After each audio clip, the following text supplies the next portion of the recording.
নামবেন না এবং যারা সাঁতার না জানেন দয়া করে কেউ নদীতে নামবেন না। আর যারা নদীতে নামবেন অবশ্যই কেউ লাইফ থেকে নদীতে নামবেন।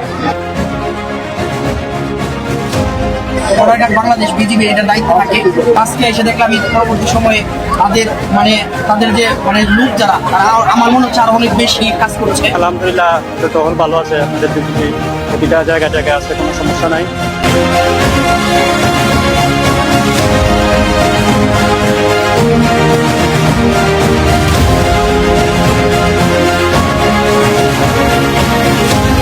পর্যটন স্পট সীমান্ত এলাকা, সেখানে আসলে বিজিবির নিরাপত্তা রয়েছে এবং বিজিবির যারা সৈনিক রয়েছেন তারা কিন্তু পুরো পর্যটন স্পটে ছড়িয়ে ছিটিয়ে আছেন। বিজিবির পক্ষ থেকে আমরা বিভিন্ন সময় মাইকিং করতে দেখেছি যে তারা বলছেন এখানে যে যারা শিশুদেরকে নিয়ে এসেছেন তারা যাদেরকে শিশুদেরকে নিরাপদে রাখেন।